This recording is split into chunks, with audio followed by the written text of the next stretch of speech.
This video is not fake news and is for all the people who are worried about the COVID-19 coronavirus.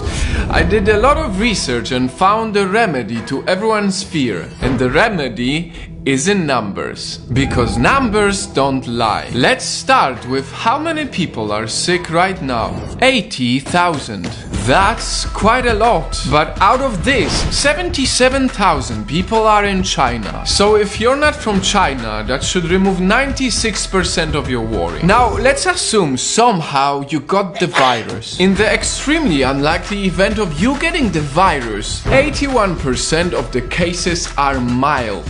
14% of the cases are moderate and only 5% of the cases are critical, which means that you are very likely to recover from it. And if you somehow get to a critical state, if you compare COVID-19 to SARS, it had a 10% fatality rate, while COVID-19 has only a 2% fatality rate. That is a 5 times smaller number than SARS. Having said all of this, let's dive even deeper into the numbers to make you feel safer. If you consider the age, the possibility of dying goes even lower.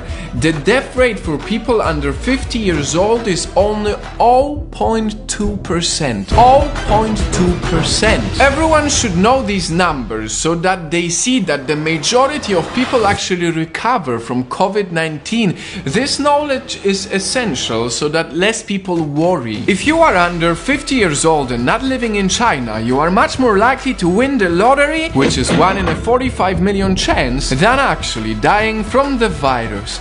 Remember, numbers don't lie. This video is about COVID-19, but we can all learn more from it.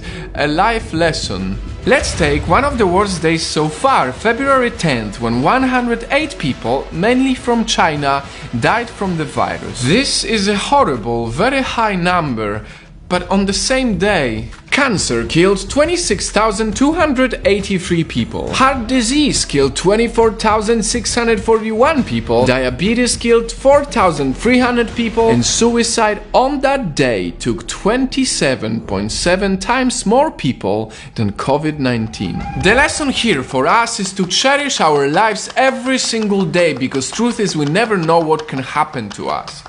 Now, going back to COVID-19, the rules haven't changed. You still should wash your hands often to prevent the spread of the virus. Additionally, the CDC, the Centers for Disease Control and Prevention, recently said that the most likely way this disease is spread is through sneezing.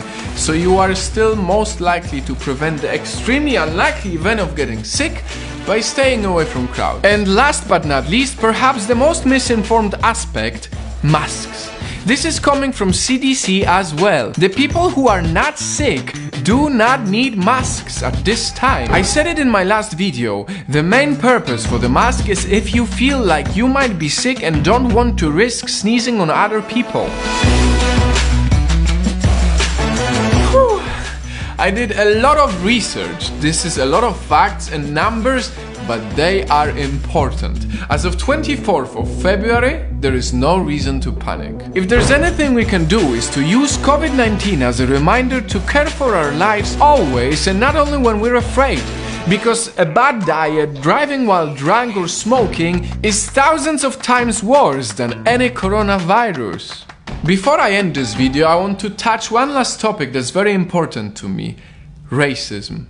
A lot of people are using COVID-19 as an excuse to be racist against Chinese people, and it shouldn't be like that. It's not okay. We should not judge a whole nation based on an event like this. Racism sucks, and we need to all come together to not only battle the virus, the fake news and the panic, but also racism. So that a few months from now, when hopefully everyone is safe and we have the virus under control, we will all be able to say that we did our absolute best to fight the virus and not fight each other.